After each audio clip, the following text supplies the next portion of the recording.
this is not the first video that I intended to make when I came back.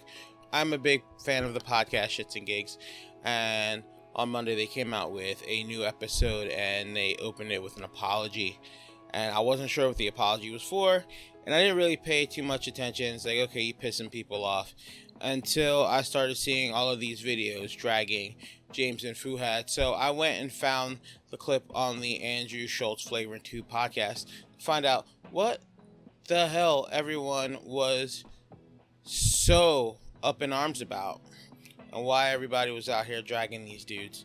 And I came to the conclusion after watching it that James and Fuhad don't have anything to apologize for. I'm going to get that straight out the way. They have nothing to apologize for. Now, I don't usually sit here and try to qualify my blackness or who I am as a black man or where I fit into the community. But I kind of know where this is going to go just because of where all of the other videos have gone that I've seen that have kind of led me to make this video. There's one in particular. He said some things that led me to believe that he might be a gay creator, which normally doesn't mean anything, but I feel like in this context of the arguments that he's making were I feel like contextually it is relevant. And first of all, he said this thing, like, he had this one line that only black women can be baddies, and that was kind of the point where I was just like, okay, I feel like I need to step in here and say something, because that is absolutely untrue. And honestly, as someone who doesn't like women, like, I don't think your opinion is relevant on that. My best performing video on this channel to date is me pushing back on another black content creator saying that racism doesn't exist and kind of going in on him about that. I have a few other videos on here about my relationship with the black community and riding for the black community, and I'm always going to do that because it is my community. However, I will also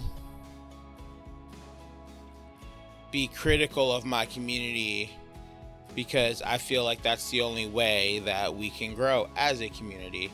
But in order to do that, you have to have those conversations where you kind of address the things that aren't so great about yourself. Like, you can't just go dragging everybody else and, you know, never take that look at yourself.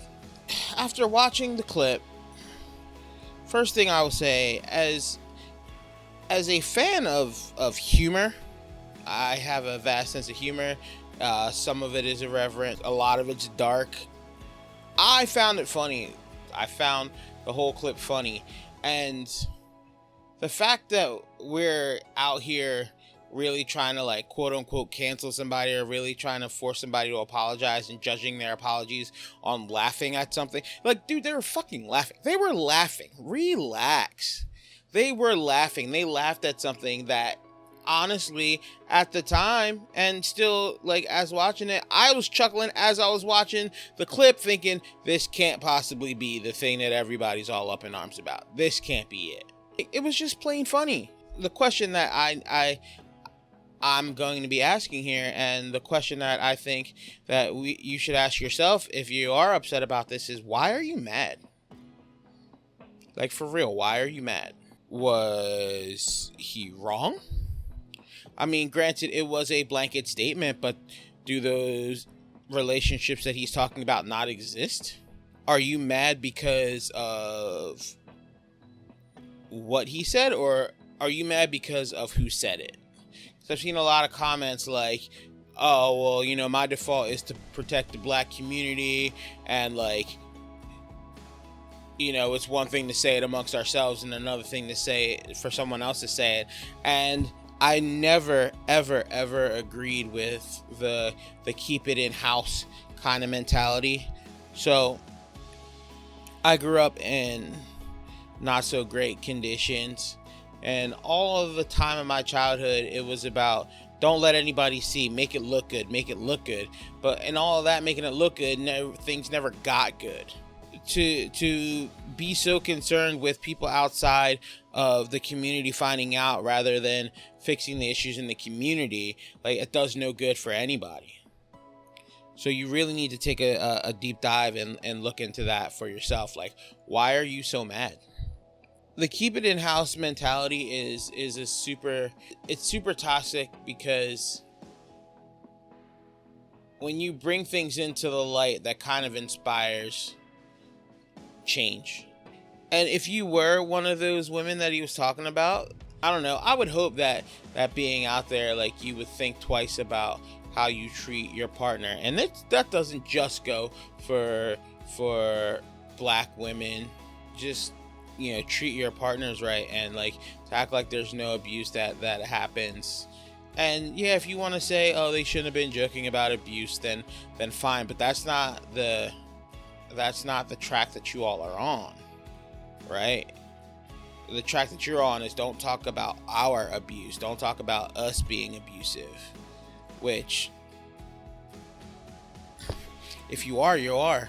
Like, own it. Like, deal with it. And I'm sorry. Like, there's nothing wrong with someone else calling it out. And for real, like, this is the image that a lot of y'all try to portray anyway. Like, why are you mad that people see you that way if that's the image you want to portray out there? I don't get it. At the core of it too, like, having a sense of humor about some things. And, like, this other creator I was talking about was going back into, oh, they said X, Y, and Z about black women. They've said a lot of things about a lot of women and a lot of things about a lot of men. And I know this because I watched their podcast religiously, and I'm 39 years old, right? I have no problem. If you're wrong, you're wrong. I have no problem saying that. If you're wrong, you're wrong. But what I will say is that, like, I know what I've seen their episodes, and I've seen them go in on a lot of different people, so I know it's not just oh, we hate black women type of thing. Intimation, I don't think they have anything to apologize for.